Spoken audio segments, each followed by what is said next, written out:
अब गरीबदास जी कहते कल पे कारण कौन है, कर सेवा निकाम।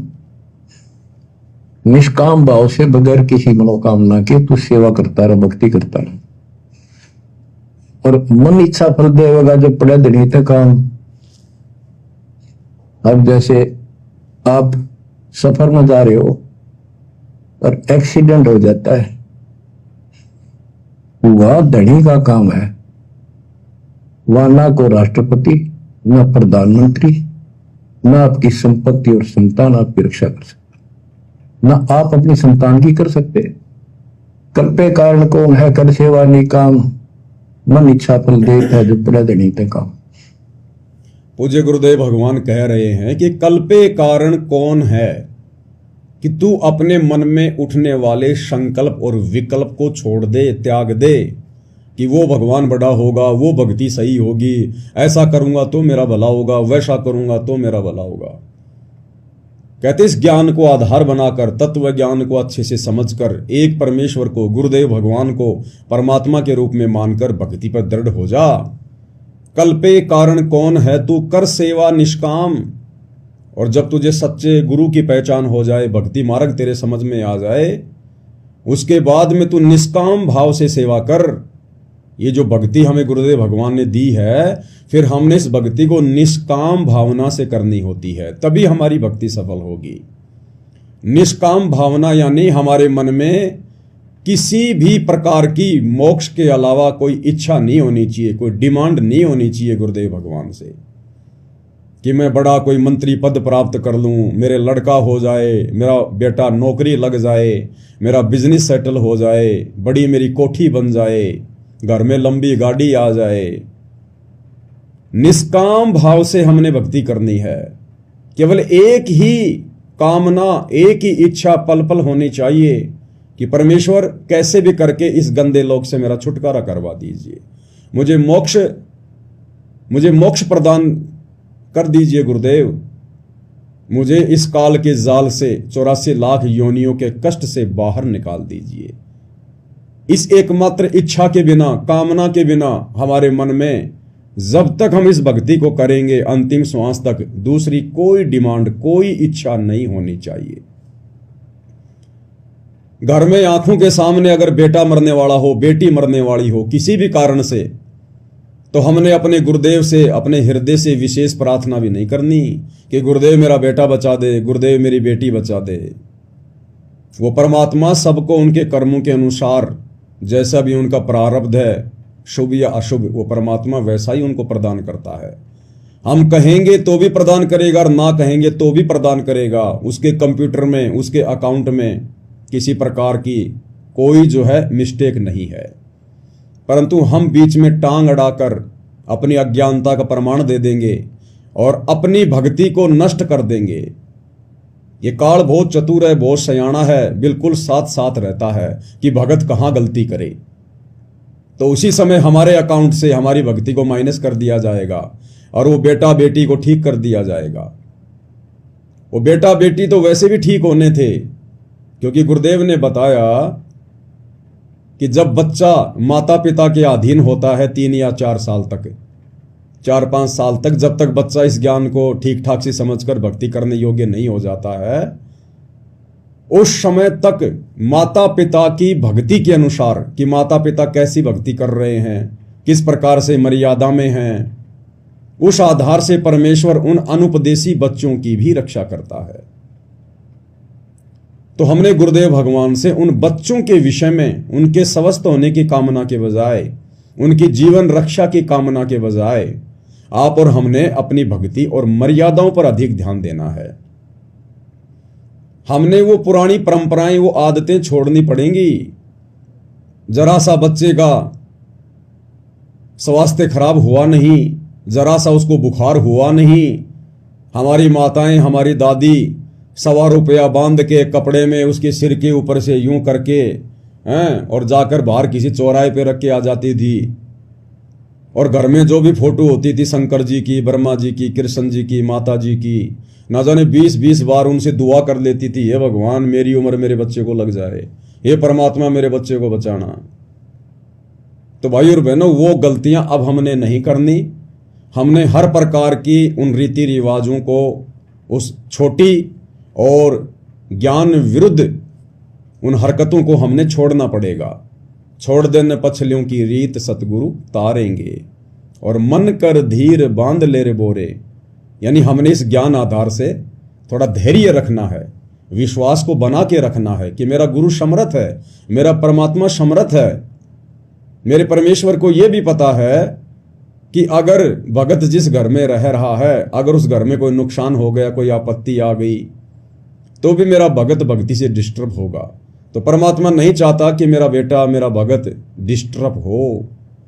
तो हर संभव कोशिश करते हैं गुरुदेव भगवान जोड़ जुगाड़ लगाने की, उनके संस्कारों को इधर उधर सेट करने की। लेकिन उसके लिए भाई और बहनों, आप और हमने दृढ़ रहना पड़ेगा। आप और हमारी भूमिका बहुत ज्यादा महत्व रखती है। यानी माता पिता की, अगर बच्चे छोटे हैं तो माता पिता की भूमिका बहुत ज्यादा है। माता पिता की भक्ति के आधार से, उनके समर्पण भाव को देखकर, उनकी मर्यादा को देखकर गुरुदेव भगवान उन बच्चों की भी यथासंभव रक्षा करते हैं।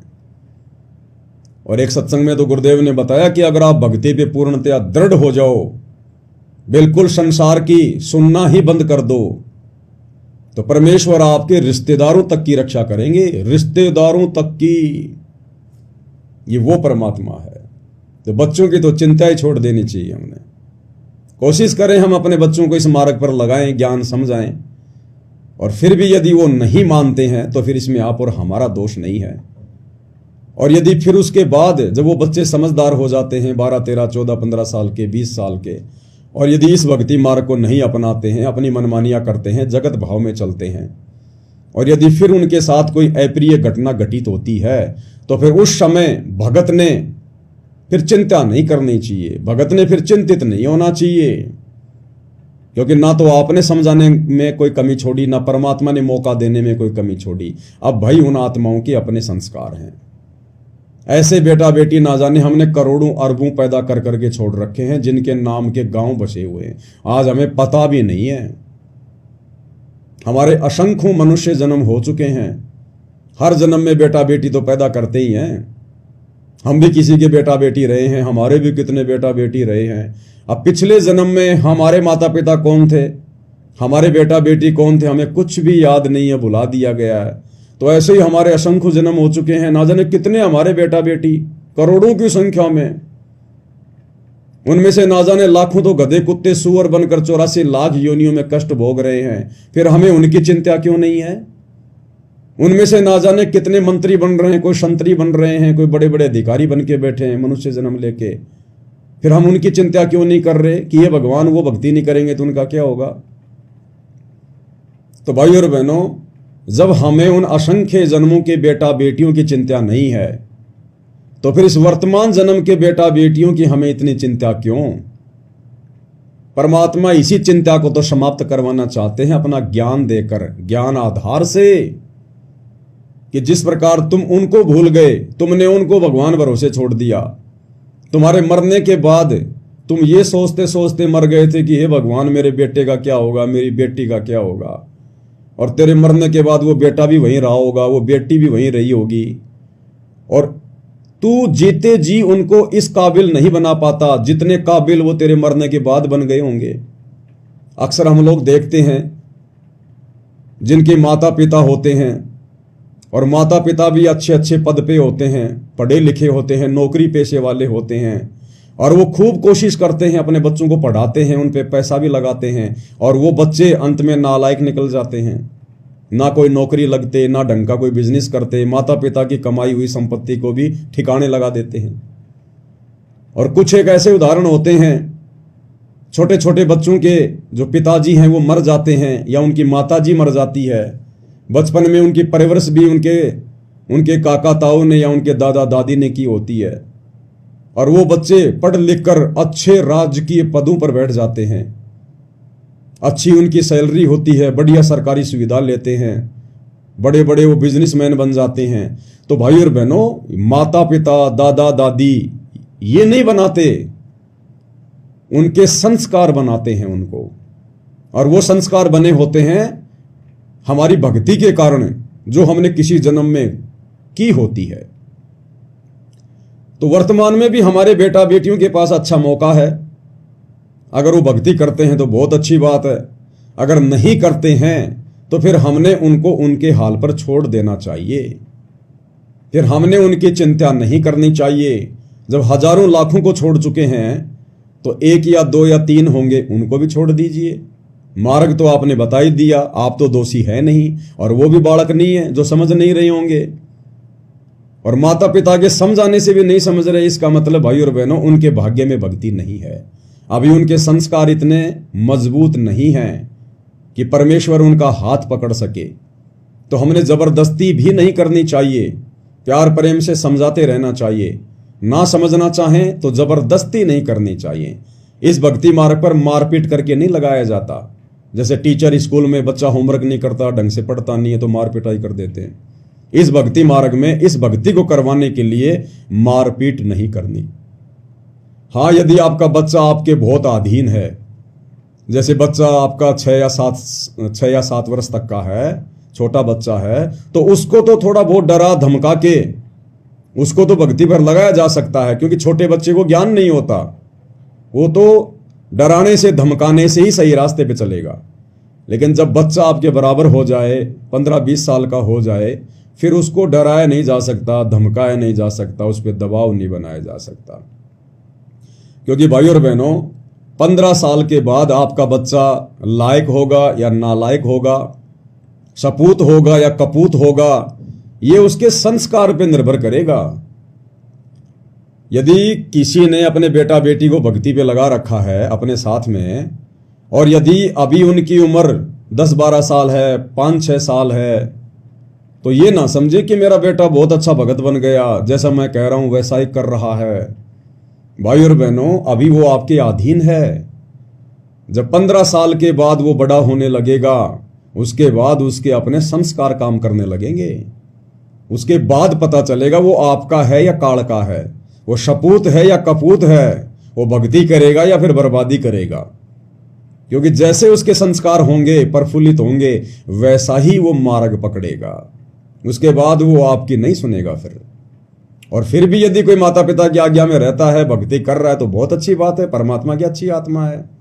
लेकिन हमने आश्रित नहीं होना, उनके भरोसे रहने की नहीं सोचनी है कि बेटा बेटी बिगड़ गए तो मेरा बुढ़ापे में क्या होगा, मेरे बुढ़ापे के सहारे का क्या होगा। नहीं, जिनके बेटा बेटी नहीं है, जिनको परमात्मा ने इस आफत में डाला ही नहीं है, आम समाज जिनको बांझ कहता है, और वो परमात्मा की विशेष प्यारी आत्मा होती है, परमात्मा इस लफड़े में उनको डाला ही नहीं है, उनका तो सीधा मोक्ष अगर मर्यादा में रह के भक्ति पर लगे रहे तो वो भी तो किसी के आश्रय जिएंगे, वो भी तो किसी के आश्रय भक्ति कर रहे हैं। अंत में हमारा बुढ़ापा संवारेगा हमारा भगवान, हमारा गुरु, जो तीनों लोकों में प्रवेश करके सबका धारण पोषण कर रहा है। संस्कार आधार से परमात्मा सबकी परवरिश कर रहा है। हमारा गुरु हमें संभालेगा, हमारी परवरिश हमारा गुरु करवाएगा। पहली बात तो जो शास्त्र अनुकूल सत भक्ति पूज्य गुरुदेव भगवान से आप और हमें वर्तमान में प्राप्त है, इस भक्ति के करने से बुढ़ापे में आप और हमारा वो हसर होगा ही नहीं। जो हसर माया के पीछे दौड़ने वाले, शास्त्र विरुद्ध टूटी फूटी भक्ति करने वाले, देवी देवताओं पर आश्रित और अपनी संपत्ति और अपने परिवार पर आश्रित जो व्यक्ति हैं, जब जिनका बुढ़ापा आता है, जो दुर्गति उनकी होती है, वो दुर्गति भगत भाई बहनों की तो होगी ही नहीं।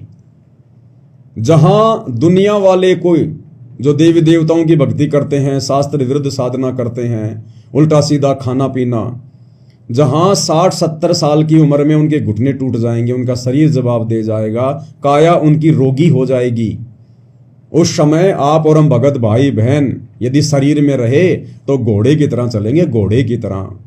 बिल्कुल ऐसे युवा शरीर रहेगा हमारा, 70 साल की उम्र में भी, 80 साल की उम्र में भी। आपने दादा गुरुदेव को नहीं देखा? गुरुदेव भगवान कितना उनका जो है गुणगान करते हैं, उनका बखान करते हैं कि जब मैंने उपदेश लिया उस समय मेरे गुरुदेव की आयु 104 वर्ष की थी और बिल्कुल लाल चेहरा, स्वस्थ शरीर, कोई रोग नहीं। और जिस समय दादा गुरुदेव ने शरीर त्यागा उस समय भी कोई रोग नहीं, कोई परेशानी नहीं, ना कोई जुबान बंद, ना कोई टट्टी पेशाब, कुछ नहीं। जबकि दादा गुरुदेव तो 12वें पंथ में थे। 12वें पंथ में उनको तो शत भक्ति भी प्राप्त नहीं थी, उनको कंप्लीट भक्ति का मार्ग भी प्राप्त नहीं था, क्योंकि 12वें पंथ की आत्माओं को सतगुरु रामपाल जी भगवान ने कंप्लीट भक्ति कोर्स देना ही नहीं था। दादा गुरुदेव का तो अब दोबारा से जन्म होगा, दोबारा से उनको फिर से सतगुरु रामपाल जी की शरण में आना पड़ेगा, तब कहीं जाकर उनका मोक्ष होगा। तो सोचिए भाई और बहनों, आप और हम तो बिल्कुल गोल पर आ गए, गोल पर, बिल्कुल मौके के समय पर हैं। यथार्थ 13वें कबीर पंथ में डायरेक्ट भगवान के चरणों में सत भक्ति हमें प्राप्त है और मर्यादा में रहकर हम भक्ति कर रहे हैं। आप और हमें तो परमात्मा अपनी पलकों पे रखेगा, अपने हाथों पर। समस्या नाम की कोई चिड़िया नजदीक भी नहीं आने देगा परमात्मा, अगर हम उनके वफादार कुत्ते बनकर इसी प्रकार से उनके चरणों को चाटते रहे तो।